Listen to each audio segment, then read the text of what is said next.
Jews will not replace us!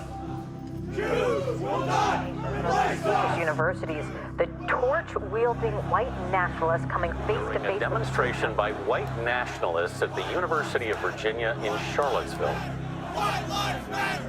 White lives matter! White lives matter! White lives matter! What you had in Charlottesville was these alt-right people, many of them marching in Trump's name. But we could see them marching with torches, and it looked like something out of Nazi Germany. Neo-Nazis and white nationalist protesters were forming, protesting plans to remove a statue of Robert E. Lee. Hello, how y'all doing? Former Ku Klux Klan leader David Duke praised President Trump. We are determined to take our country back. We're going to fulfill the promises of Donald Trump. That's what we believed in. That's why we voted for Donald Trump. Charlottesville was a long time coming. Even during the campaign, Donald Trump's flirtation with white supremacist organizations and the alt-right was a real problem. Those folks were being brought back into the political mainstream by Donald Trump, and Charlottesville was the moment. You're open! Violent clashes between white supremacists and counter-protesters broke Charlottesville under siege. And then, the unthinkable.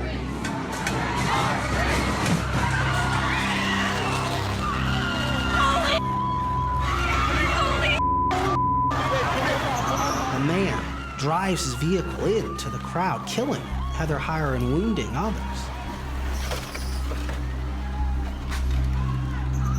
This was an incident that was clearly the tale of these far-right white supremacist powers, emboldened and out of control. Panic and horror in Charlottesville. A car slams into a crowd of counter-protesters at a white supremacy Woman was protest. killed when a man drove his car into a crowd, injuring 19 others. When a driver plowed into the crowd, killing a young woman. In the face of that horror, Donald Trump would send a message. Excuse me. What about the alt-left that came charging at the, as you say, the alt-right? Do they have any semblance of guilt? He's so fiery and he's so angry, and he's really getting in personal back and forth with members of the press. So, you know, as far as I'm concerned, that was a horrible, horrible day.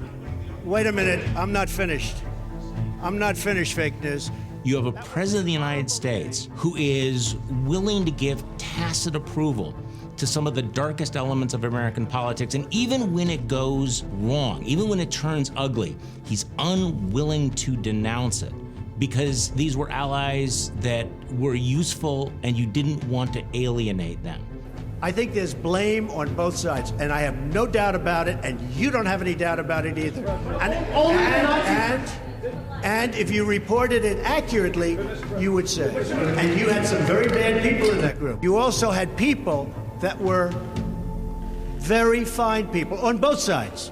You had people in that group. The president, evidently, I mean, you know, did not want to discourage that type of activity. As a matter of fact, wanted to encourage it. And as we've seen over the course of his 4 years of service, the strength among those organizations, their place in what is happening around the country has continued to increase. But you had many people in that group other than neo-Nazis and white nationalists, okay? Thank you all very much. Thank you. What about the Nazis who support you? It's probably the first time where the country realizes this is gonna get bad. And it is the beginning of a time in America where people realize that America is not just a place where racist ideals can exist, but it's a place where racist ideals can be fueled by the White House.